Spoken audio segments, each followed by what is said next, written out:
or movement across that sine wave.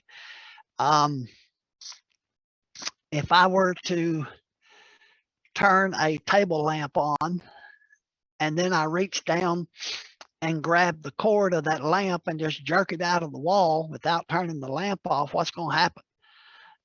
That circuit's going to try to keep that circuit closed, and so you'll actually get an arc out of that receptacle. It's not a very big one, and sometimes you can see it, sometimes you can't, but that's an arcing event.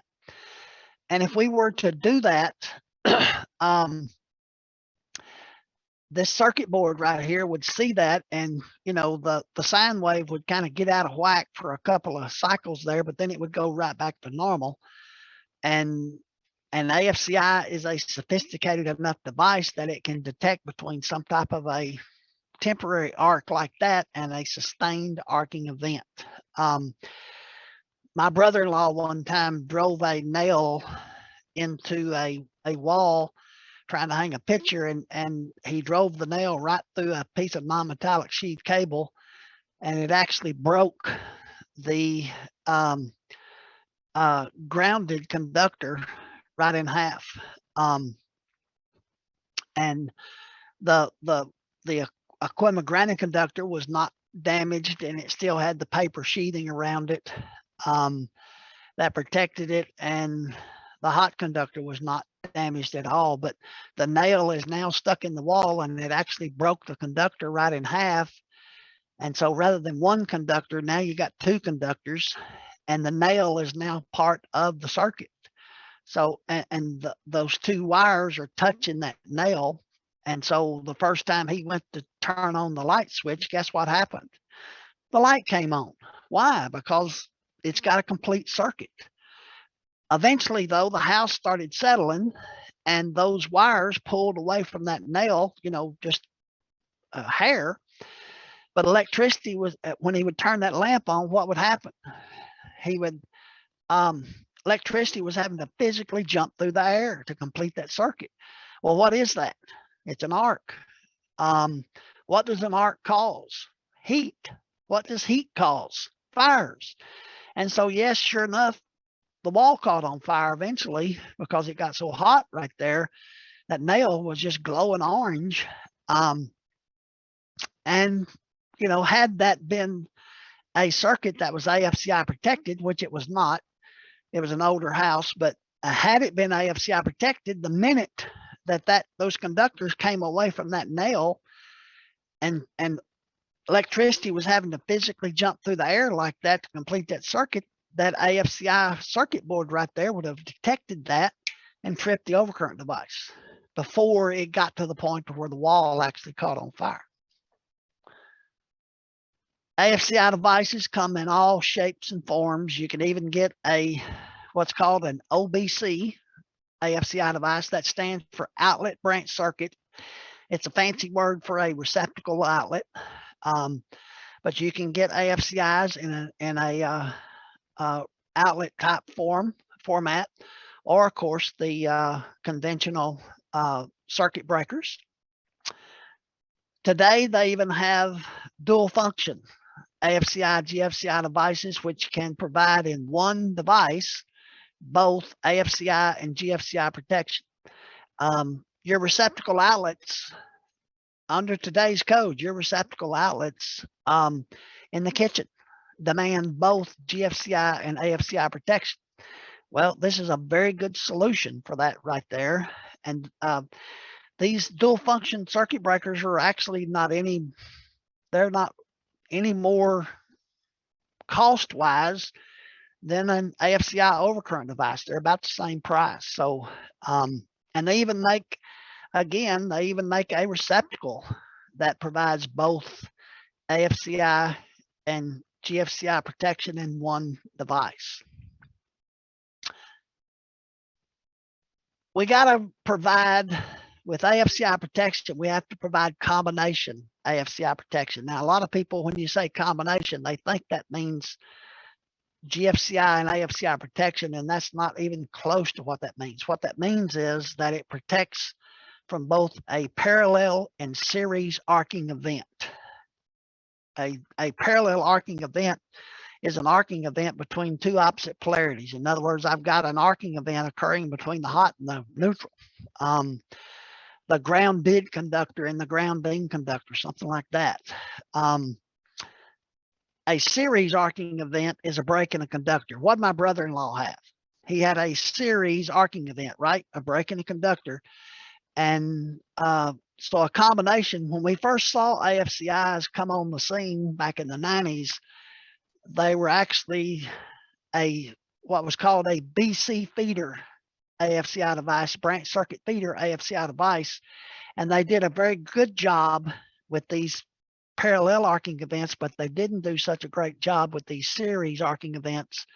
The product standard called for them to recognize an arcing event, a series arcing event, but only when that arcing event reached about 85 amps of capacity, which is a huge arcing event. When the combination AFCI devices came on the scene about 2005, the product standard for AFCIs was changed to where it would recognize, the combination AFCIs would recognize a series arcing event, a break in a conductor at about 5 amps of current. And today, that's what we have to have is combination AFCI protection, both parallel and series arcing event protection. Now, the code gives us 6 options on how to deliver AFCI protection. Some of them we can't even meet because there's not even a product on the market to meet that demand. But the most common option that most people would choose currently is to put a combination AFCI device at the origin of the branch circuit. That would, and now I've got my home run protected as well as the entire branch circuit protected with combination AFCI protection. There is provisions where I could put a OBC at the first outlet, limit the length of my home run and so on. But again, it's not even close. The most common thing that you see is this one, combination AFCI protection with an AFCI overcurrent device at the origin of the branch circuit. An exception to AFCI protection deals with fire alarm systems. And this basically tells us that if we provide a metallic wiring method from the origin of the branch circuit to a fire alarm cabinet, then we can omit AFCI protection. Now, the reason this is even in the code is because there's rules in the National Electrical Code in Article 760, which covers fire alarm circuits, that prohibits AFCI or GFCI protection on these circuits. So rather than have a conflict in the code, you have this exception for a metallic wiring method completely encasing the home run from the origin of the branch circuit to the fire alarm cabinet. Now, notice I said fire alarm system. I did not say single station 120 volt smoke alarm. These do call for AFCI protection. They're covered in Chapter 39 of the NEC, or the IRC, and Article 210 of the NEC. This is what I'm talking about with that the exception applies to a fire alarm system, not a single station 120 volt smoke alarm. Those do require if they're an outlet in a bedroom or a hallway or something like that, and they do call for AFCI protection. These are exempt from AFCI protection. A complete system like this, you're going to have you're going to have a circuit come out of this going to your bedrooms and all, but what are they rated? They're probably rated 12 volts, 24 at the most, which wouldn't need AFCI protection anyway. So yes, these are exempt from AFCI protection, but not that single station smoke alarm. We do have some requirements that cover extensions or modifications that would require AFCI protection. If you went into an existing home and replaced or added a receptacle in an area that under today's code would call for AFCI protection, then you have to go back with AFCI protection. An exception was added here to say, a lot of times when you go to an older home, you would find a panel board located in a closed closet or something, and it's probably an old Federal Pacific or Zinsco type panel board that they don't even make overcurrent devices for anymore. And so in an effort to try to get that panel board out of that closed closet, which under today's code is a code violation, an exception will allow you to go up to 6 feet. You could use the old panel board as a junction box or something. You're modifying these existing branch circuits, but this exception says you can go up to 6 feet. And as long as you don't add any new receptacles, you're just changing or getting that panel board out of that closed closet or something, then you do not have to go back with AFCI protection on all of these branch circuits. Now, if I did this and added a receptacle in the living room, yes, I would have to provide AFCI protection for that one branch circuit going into that living room. Again, today we are required to have combination AFCI protection. I don't know how else to verify that you've got combination protection. You're going to have to pull a panel board lid every now and then, and you're going to have to look at these labels right here. And you can see right here clearly that this says combination AFCI protection. These are the old type, the BC feeders, which are, they're not allowed under most conditions. You would be required to have the combination. And again, the only way you're going to know if you're getting a combination versus a BC feeder is you're going to have to look at that label. Some people will try to tell you that the color of these buttons and all can be an indication, and that's just not true. There's not a commonality of those colors between one manufacturer and the other. Okay, I'm going to jump over and let's finish up with grounding and bonding requirements. And we'll just see how far we get here.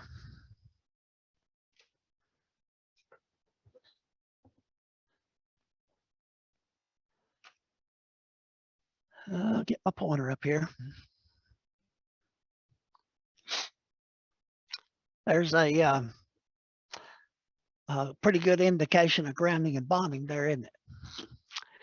First thing we have to do is distinguish between grounding and bonding, and there is a difference in grounding and bonding. In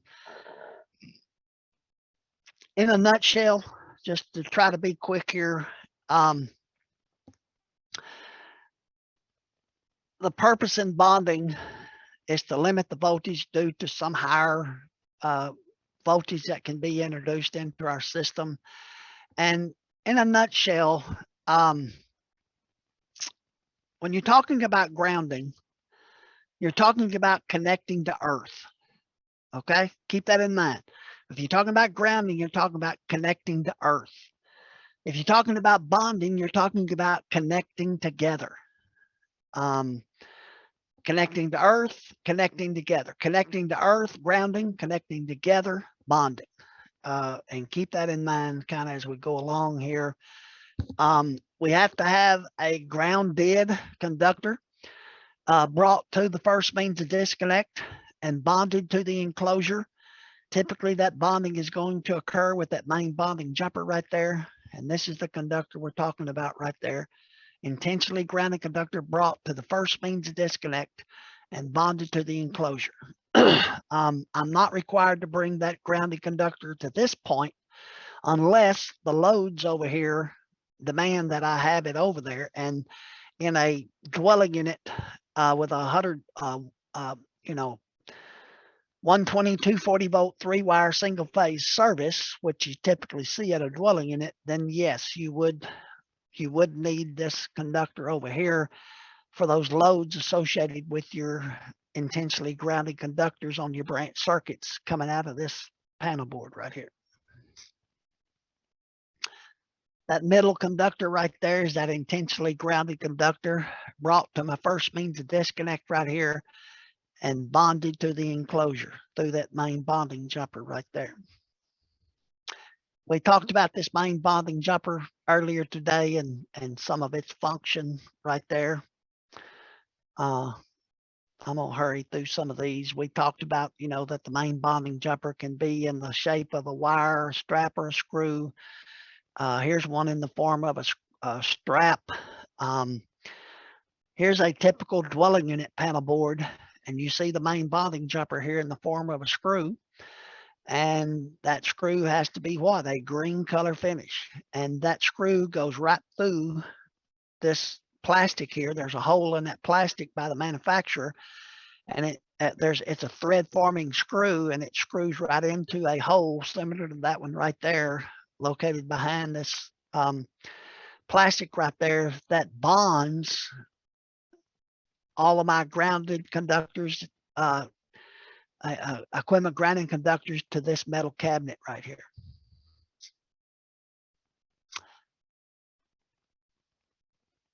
Quite a few years ago, I read a book. It was a grounding and bonding book written by a gentleman named Mr. Ron O'Reilly. And Mr. O'Reilly was a brilliant man and very notable in his knowledge of the National Electrical Code. And in his grounding and bonding book, he talked about the grounding target. And he had a bullseye. If you opened up the page, the book, and if you opened up his book like this, right in the middle here, he had a bullseye, and he had that bullseye labeled service equipment. And then in each of the four corners right here, you probably couldn't do it today with political correctness and all, but he had little caricatures of little Indian boys shooting an arrow at that grounding target. And one of the arrows was described as the grounding electrode conductor. One of them was titled the equipment grounding conductor. One of the other arrows was the intensely grounded conductor. And then the fourth arrow was the main bonding jumper, which kind of ties all of these components together at my first means of disconnect. The point was, if you're aiming any of these arrows anywhere other than service equipment, then you're doing something wrong. If you have a service disconnect feeder running from that outside service disconnect or something to a panel board, a feeder panel board over in the garage somewhere, and you aim a grounding electrode conductor at that feeder panel board, you're doing something highly, highly wrong. The target for that grounding electrode conductor is that service equipment right there, that outside disconnect, not that feeder panel board. At that feeder panel board, I've got to isolate my grounds and neutrals past that first means of disconnect. And the target for my grounding electrode conductors is this service equipment right here. Does that look like a big fat bullseye to you? It needs to look like a bullseye to you. That's your grounding target right there. Your first means of disconnect. And I'm going to give you 4 arrows to shoot at it. The first one is that intentionally grounded conductor, the neutral conductor, required to be brought to this first means of disconnect, bonded to the enclosure, typically through that main bonding jumper, like I said. I've got to establish a grounding electrode system, and you know what those are. Building steel, concrete encased electrodes, ground rods, pipes, plates, those type of things. I establish a grounding electrode system out here, and then from that grounding electrode system, I run a grounding electrode conductor from that grounding electrode system, and the target for these grounding electrode conductors is this big fat bullseye right here, my first means of disconnect. Every branch circuit, every feeder that I run out of this first means of disconnect right here is required by code to include an equipment grounding conductor under today's code. And this equipment grounding conductor is going to go out to the last point on this system. The target back for these equipment grounding conductors is this big fat bullseye right here. And then the key component to this whole shooting match is that right there, that main bonding jumper that actually, it may be a little innocent green looking screw, but it's the component that ties all of these components together here at my first means of disconnect, which is my quote unquote grounding target. Does that look like a big fat bullseye to you? There's that number one is my grounded conductors. Number two is my grounding electrode conductors. There's an equipment grounding conductor ran with that feeder right here.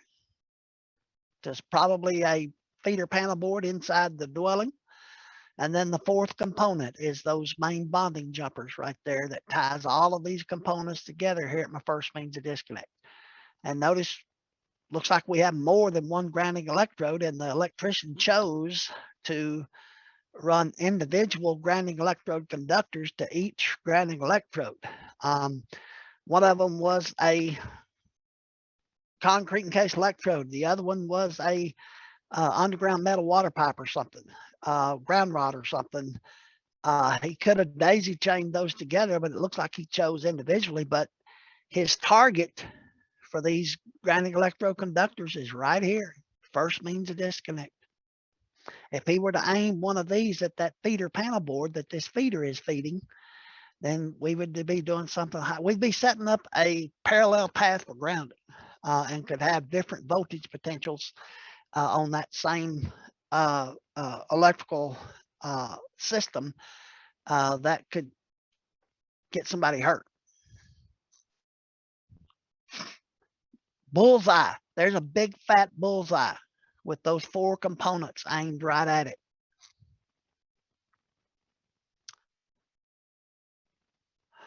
The function of our grounding electrode system is not to clear ground faults. That intentionally grounded conductor, the neutral conductor, the equipment grounding conductors, and things like that, they're there to clear ground faults. The function of a grounding electrode and the grounding electrode conductors is to dissipate currents out into the ground. It serves to connect my electrical system to earth. What did I say a while ago? What are we talking about when we're talking about grounding? Connecting to what? Connecting to earth. If I'm talking about bonding, I'm talking about what? Connecting together. Right now we're talking grounding. So it does play a big role in dissipating currents out into the earth. When we encounter some type of higher voltage, like a lightning strike, something like that.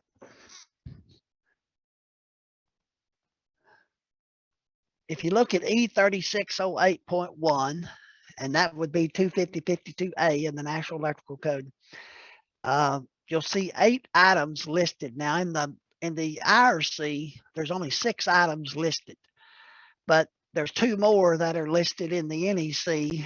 And again, we can't ignore, just because the IRC doesn't address it, we have to default to the NEC for like a metal frame of a building or something. The IRC doesn't cover that, but the NEC does. These first 3 that are listed here, these are kind of the big 3. In my mind, the big 3 of our grounding electrodes. And typically, it's kind of interesting.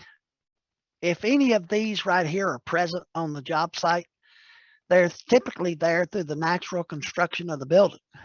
The electrician didn't lift a finger, and they're either there or they're not just through the natural construction of the building. That's not true with these down here. Matter of fact, at one point, boy, am I aging myself here because it was years ago, 30, 40 years ago. These used to be called, even in the code, as man-made electrodes. And then, of course, someone properly asked the question, well, wait a minute, what if a woman installs a ground rod? So we couldn't call them a man-made electrode. They were just simply called, for years, they were called made electrodes. And I love that term. It really kind of gave a distinction between these top three and these bottom five here. I can recall as an active working inspector, going out to a job site. Maybe I would meet the inspector, the installer on the job site. He wanted to try to get power on the building, especially a commercial building. He wanted to get power on the building. And so we would do what we called a construction heat inspection, where we'd actually look at the service, and he had to have the service finished and so on, to a point to where we could actually energize it, covers and so on. And during that process, we would also look at his grounding electrode system. And I can recall several times walking on the job site there. First time I've been on the job site, perhaps, and it might not, be but the, second or third time that the electrician's actually been there. And we're walking around looking at these components, and lo and behold, oh my goodness, somehow, we don't know how it happened, a concrete encased electrode magically appeared. The electrician didn't lift a finger, yet there it is. And it just magically appeared on the job site. That is never true when it comes to these bottom five. For instance, a ground rod. In a 20-something year career as an electrical inspector, looking at thousands and thousands of jobs, not one time, never, not one time were we walking around on that job site and a ground rod magically appeared. If a ground rod was present, guess what? The electrician knew all about it. He installed it. And matter of fact, the code even tells us that if we don't have any of these big three, then we can't just ignore and go help the plumber that day. We've got to establish a grounding electrode system, typically using one of these quote unquote made electrodes down here. So if we don't have any of the big three, then we have to establish a grounding electrode system at some point. Again, here's the grounding electrodes that are described in the IRC and the NEC. There's 8 of them. E3608.1, which would be 250.50 in the National Electrical Code, tells us that if any of these electrodes are present on the job site, we do not have a choice. We must utilize them in our grounding electrode system. In other words, if you had this one, and this one, you couldn't ignore this one and just use that one. If these are present, you must use them in your grounding electrode system. Now, it's not enough for them to just be quote unquote present on the job site. They also have to qualify as a grounding electrode, and every one of these has a qualification tied to it. A ground rod has to be a certain diameter of rod, right? 5/8, ½ inch, and so on. Has to be what? 8 feet. And I have to have 8 foot of contact with the earth. It has to be driven. It can't be just thrown in a ditch. It has to be driven. So there's all kinds of conditions tied to these electrodes. Probably the most conditioned electrode we have is that one right there, concrete encased electrode. And we'll discuss that here in just one second. We're talking about dwelling units today. And for years and years, that one right there, the underground metal water pipe, has served as a fantastic electrode. we're always going to have it present on the job site, right? Aren't we always going to have underground metal water pipe? No. Whoa. Where'd that come from? Guys, I would propose to you that this is the norm these days. I see more of this than I do copper. And I can't prove it, but I suspect that because we're starting to see more plastic water lines over the last 3 or 4 code cycles, it's driven more and more attention toward the concrete encased electrode. Sometimes I see this. Sometimes I'll see plastic underground, but then when they get in the building, then they turn to copper. So what I have here is a water piping system that does not qualify as a grounding electrode on its own. But yet now I have to do what to this?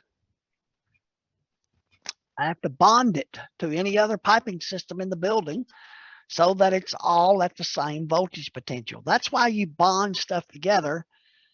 I want to bond this water pipe to other water pipes in the building, or maybe a gas pipe or something like that, so that when I come in contact with this water pipe and also come in contact with that gas pipe, it's already mechanically, electrically connected together, and it's already at the same voltage potential, to where I won't serve as the conducting object that equals out the voltage between 2 different conducting objects at different voltage potentials.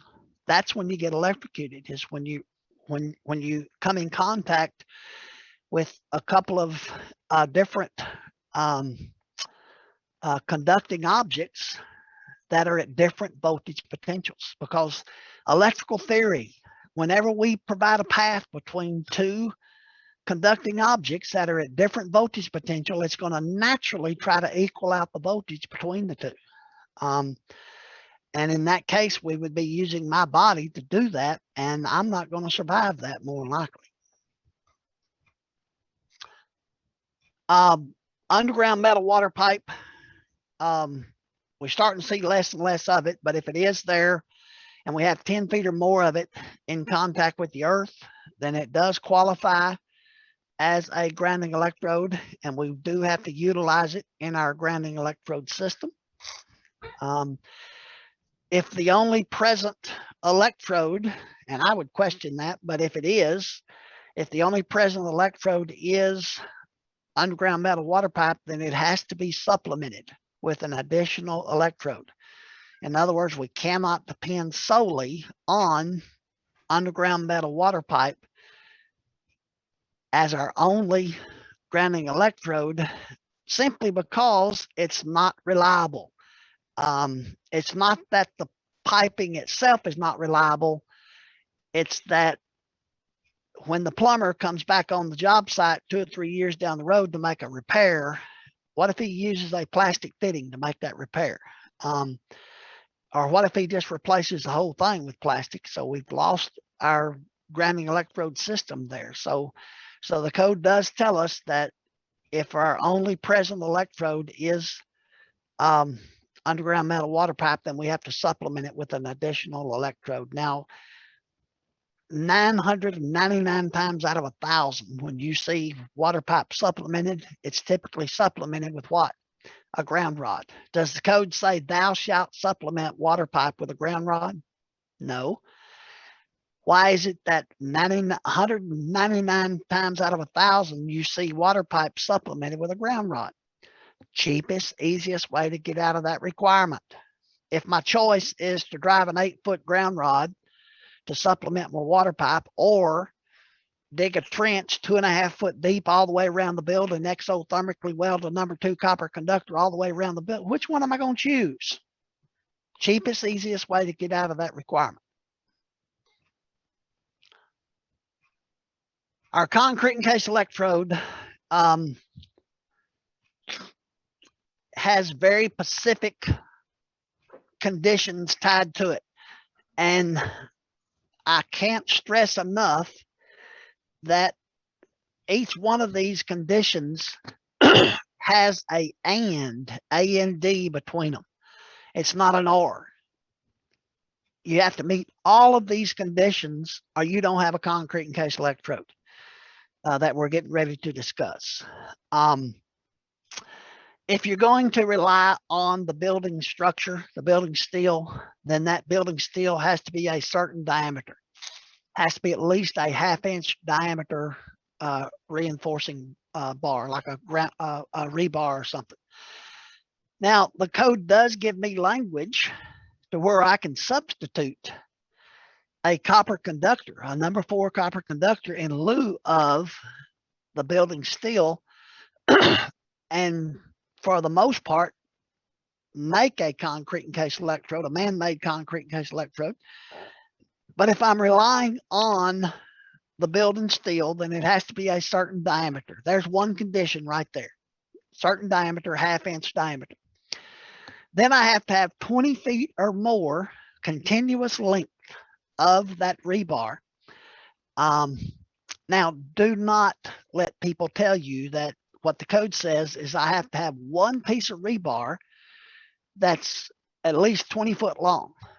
Would that qualify? Yes. But also, what if I had 3 8-foot pieces of rebar and I tied those together, lapped them over each other a foot or whatever the building code would call for, just using the normal tie wires to tie them together?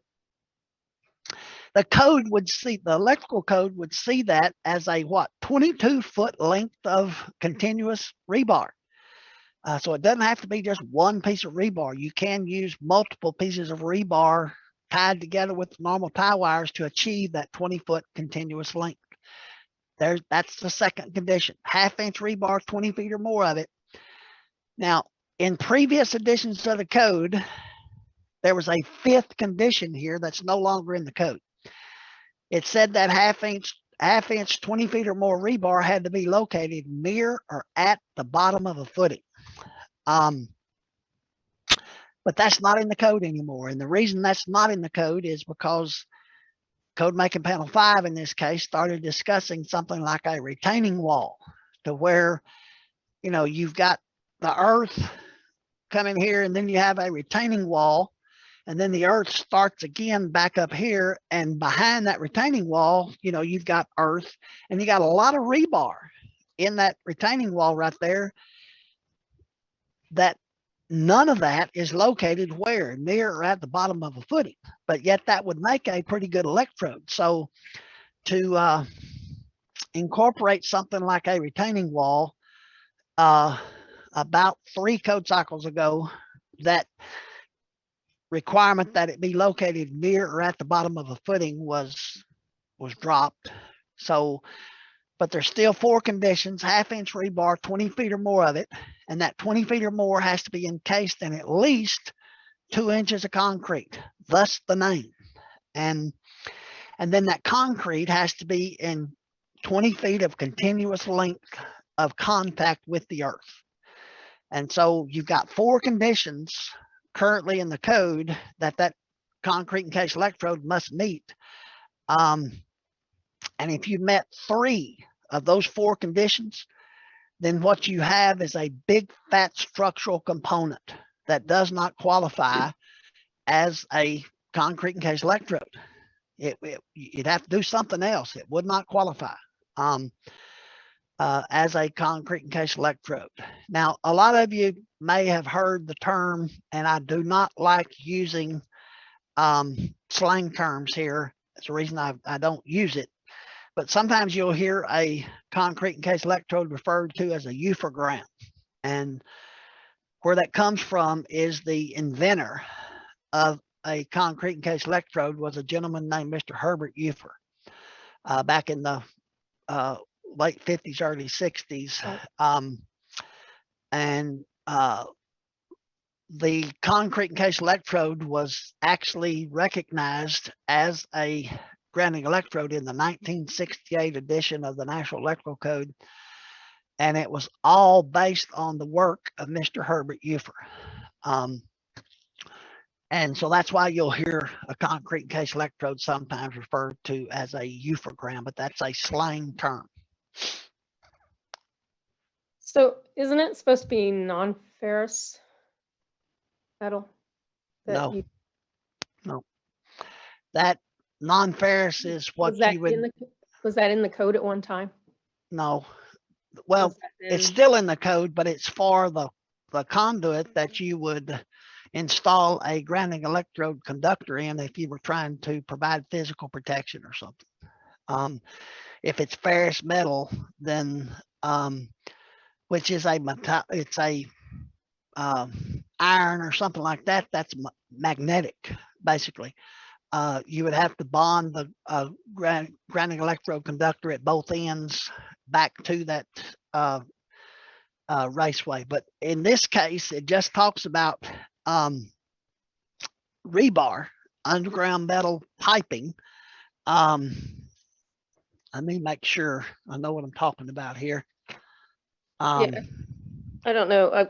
So my background's probably too much. I started in the Navy as an electrician, and understand UFR. And I call it UFR because that's what we had for weapons and such. It says one or more bare or zinc galvanized or other electrically conductive coated steel reinforcing bars or rods. So it doesn't say anything about ferrous metal right here. But in this photograph right here, what are we looking at? Do we have 1/2 inch rebar? Shake your head, yes. Do we have 20 feet or more continuous length? Looks like. Yes. In this case, gosh, it looks like it's even located near at the bottom of a footing, which is not required to be today. Is it going to be encased in 2 inches of concrete? Yeah. Yes. Is that concrete going to be in contact with the earth? Guess what you're looking at right there? You're looking at a concrete encased electrode. It must be utilized in your grounding electrode system. When's the time to utilize something like this? Right now. If you hesitate, we're going to pour this slab and, you're going to have to bust the slab up to get to it and all. So it does take coordination from the building inspection department to utilize a concrete encased electrode. And by the way, the concrete encased electrode is without question the most effective grounding electrode that you can have on the job site, by far, bar none. It holds its resistance to earth. Test data over a number of years has proven that the concrete encased electrode holds its resistance to earth better than any of the other electrodes. If you've ever been on the job site and they're tearing a building down, the old building, and they'll put the grader up under the footing there, and they'll flip that footing over and expose it to sunlight for the first time in 70 years or whatever, however old the building is. And if you've ever been on a job site like that, what you'll notice is the bottom of that footing is just as moist as it can be. That concrete acts as a natural sponge to any moisture in that area. It's just drawn to that concrete, which is part of what makes the concrete encased electrode so dang effective as a grounding electrode. This photograph right here I took years ago. We're getting short on time here, so I'll try to hurry. But I took this photograph years ago. I pulled up on the job site here. I was riding alongside. I was riding with a actual AHJ. This particular gentleman was a combination inspector, and his strength was actually in the building code, and his jurisdiction had been trying to tell him. He gets on the job site and he sees something that might qualify as a concrete encased electrode. He needs to notify the electrical inspector and get the electrical inspector out there and all. And so we pulled up on this job site, and as you can see, it's a suspended cable system. And the first thing he said was, "Whoo-wee, I'm glad." I said, "Why?" And he says, "I don't have to worry about that stupid concrete encased electrode. I'm tired of that electrical inspector telling me what to do anyway." I just kind of let it go. And so this is the exact same slab and suspended cable system, but I walked him over and said, "Let's look at this corner right here." Okay. And the next photograph is that corner. Whoa, what do we have? Do we have 1/2 inch rebar? Yes. Do we have 20 feet or more of it? We got hundreds of feet of it. And again, in this case, it's located near at the bottom of a footing. It's going to be encased in at least 2 inches of concrete. Now, the concrete man got a red tag here. He got too sloppy with this vapor barrier. And he did come back and fix that. But I would propose to you, even if he didn't do nothing, you still have enough connection to the earth from that eventual concrete right here. Guess what you're looking at right there? You're looking at a bona fide concrete encased electrode. It must be utilized in your grounding electrode system. When's the time to utilize this thing? Right now. You can't wait. On that particular day right there, the builder was following us around like a puppy trying to get this slab poured.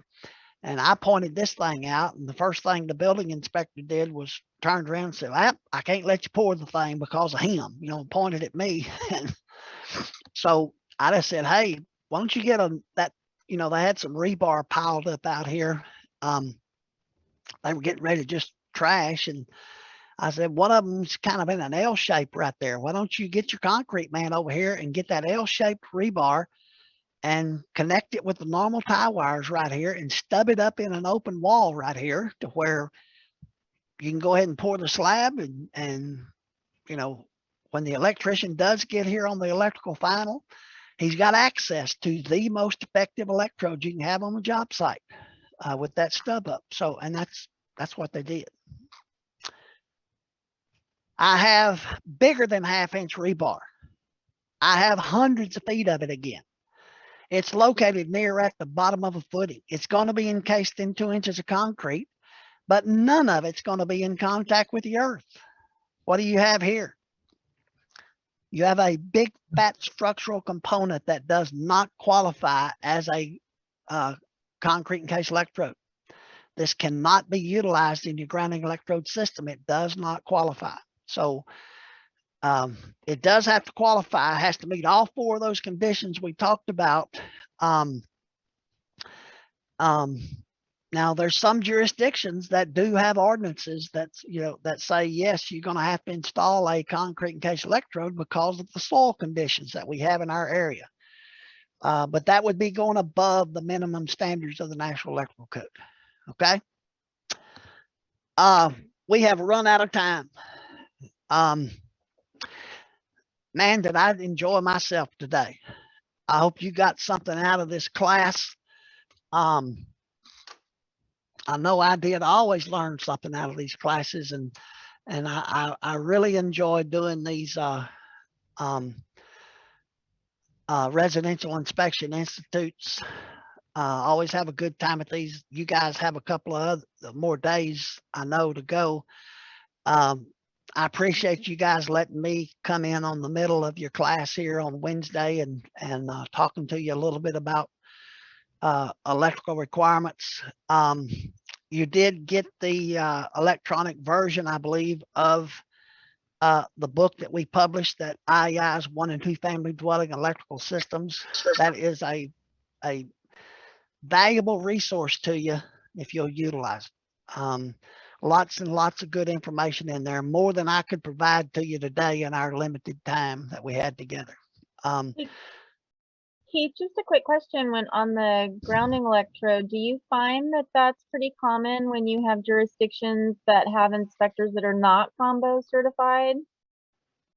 What do you mean that? Well, like here in California, there are some jurisdictions that still have like the building inspector, the electrical inspector, Yeah. mechanical. Okay.